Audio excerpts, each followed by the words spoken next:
Electoral سے سلیکٹرل کی بات جو آپ نے کی تھی، ہوا تو وہی، یہ آپ جانتے تھے کہ یہ ہوگا یا آپ کا وجدان تھا کہ ایسا ہو سکتا ہے؟ اس دفعہ کے جب الیکشن کا عمل شروع ہوا اور میں نے پنجاب اور خاص طور پہ کے پی کے کا جب ڈیٹیلڈ انالیسس کیا تو مجھے یہ حقیقت سامنے آئی کہ جو پنجاب اور خیبر پختونخوا حتیٰ کہ باقی ملک بھی وہ روایتی طور پر بیہیو نہیں کر رہا. ووٹر جو ہے اور عوام جو ہے وہ اس طرح بیہیو نہیں کر رہے جیسے میں وہ کرتے تھے کہ جس نے جیتنا ہو اس کے ساتھ لگ جائیں، بلکہ وہ ریزسٹ کر رہے تھے. اور خواتین اور جو ینگ ووٹر سامنے آئے ہیں ان کے ساتھ ساتھ عام آدمی بھی اس چیز کے لیے تیار نہیں تھا کہ وہ اشارہ شدہ افراد کو الیکٹ کر لے. تو اسی بنیاد پہ میں نے یہ کہا تھا کہ اگر ایک دم سے یہ ان کی حکومت بنانی پڑی تو وہ ایک ہی طریقہ ہوگا کہ عوام کے سروں کے اوپر سے گزر کے ان کے ووٹوں کو رونتے ہوئے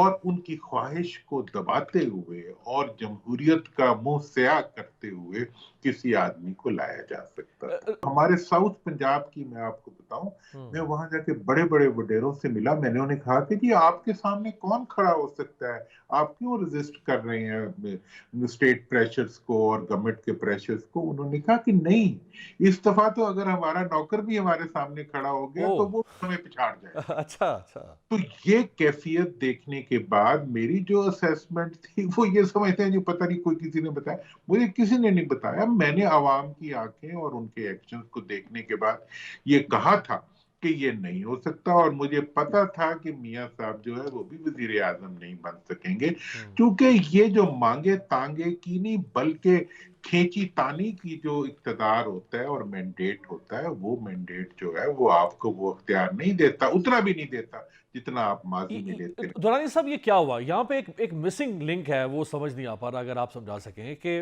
ملک کو نواز دو، اخبارات کے فرنٹ پیجز بھر دیے، کروڑوں روپے کی کیمپین چلائی، ٹی وی پر اشتہارات، سوشل میڈیا، اخبارات، نون لیگ نے ملک کو نواز دو، یعنی نواز شریف کے بغیر ملک نہیں چل سکتا.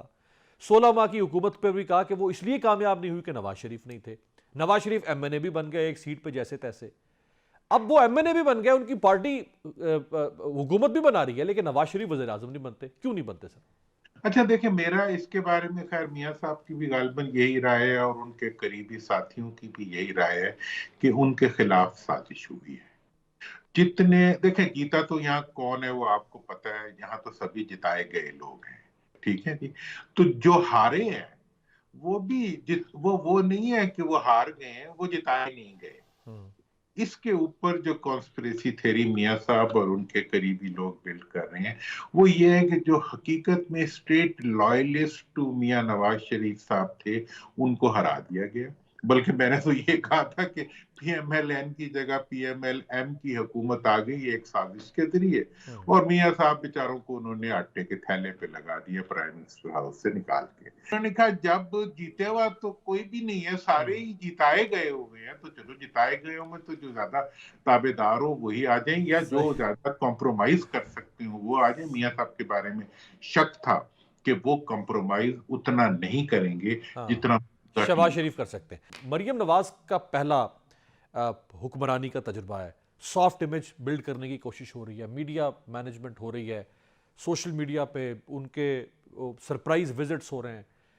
ابھی تک مریم نواز کہاں آپ کو نظر آ رہی ہیں؟ ان کا کیا ابھرتا ہوا مستقبل ہے؟ مریم بی بی کا پہلا چانس ہے، یہ انہیں چانس جو ہے وہ مروثیت کی بنیاد پہ ملا ہے، لیکن بہرحال اب ہیں اس وقت وہ. میں یہ سمجھتا ہوں کہ جہاں تک بیگ کا تعلق ہے یہ وہ اپنے والد صاحب کے ساتھ زیادتی کریں. اگر میرا بچہ میرے ساتھ ایسے کرے تو میں اس پہ پروٹیسٹ کروں. مطلب یہ ہے کہ والد صاحب کو تھیلے پہ لگا دینا، دیٹس نو وے. انہیں اپنی بھی فوٹو نہیں لگانی چاہیے. یہ تو ایک عوام کے پیسے سے عوام کی خدمت ہے، اس میں فوٹو کہاں سے آ گئی؟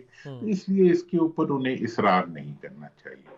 اصل میں یہ جو کاپی رائٹرز کی لکھی ہوئی جو حکمرانی ہوتی ہے یہ جو ہے یہ پھر اسی قسم کی غلطیاں کرواتی ہے. تو میری یہ خواہش ہوگی کہ اس وقت زمین کو سمجھنے کی کوشش کی جائے. یہ حکومت خواہ مرکزی ہو یا صوبائی ہو، یہ زمین پہ نہیں کھڑی ہوئی، یہ تھن ایئر پہ کھڑی ہوئی حکومت ہے. یہ بالکل ریت کی بھی نہیں، یہ ہوا کی دوش پہ کھڑی ہوئی حکومت ہے، اور انہیں آہنی ہاتھ تو دور کی بات ہے، انہیں صرف اور صرف مفاہمت کے ذریعے اقتدار کو ایک عارضی چیز سمجھتے ہوئے، اور ان کے لیے واقعی عارضی ہے، اقتدار تو ہوتا ہی عارضی ہے، لیکن موجودہ حکومت کے لیے تو بالکل ہی عارضی ترین اقتدار ہے۔ اس اقتدار کے دوام کی فکر کے بجائے اس اقتدار سے باعزت اخراج کا راستہ ڈھونڈے۔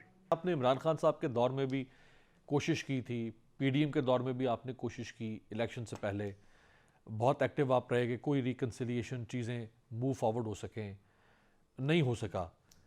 ابھی آپ کیا کر سکتے ہیں اور کرنے والے کیا کریں گے؟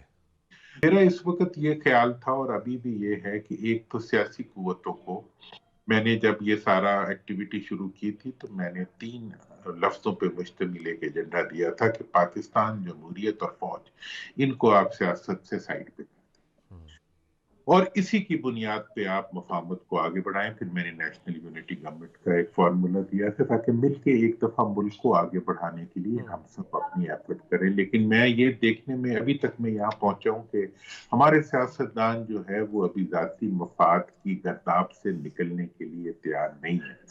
آج کی جو صورتحال ہے اس میں میں یہ محسوس کرتا ہوں کہ اس وقت آگے بڑھنے کا راستہ اب صرف اور صرف عوام کا جو مینڈیٹ ہے اس کو تسلیم کرنے میں ہے، اور پیچھے ہٹ کے ہی آگے بڑھا جا سکتا ہے۔ اور یہ میں اس کے لیے بہت یقین سے کہتا ہوں کہ عوام کا اس دفعہ کا موڈ یہ نہیں ہے کہ وہ ووٹ ڈال کے تو گھر آرام سے بیٹھ جائیں گے، وہ اپنے ووٹ کی رسپیکٹ، میاں صاحب کا نعرہ جو ہے نا، وہ اب ان کے آگے آگے بھاگ رہا ہوگا، پیچھے پیچھے بھاگ رہے ہوں گے، کیا میاں صاحب آگے آگے بھاگ رہے ہوں گے، پی ایم ایل این، صحیح، اور یہ نعرہ ان کے پیچھے میرا خیال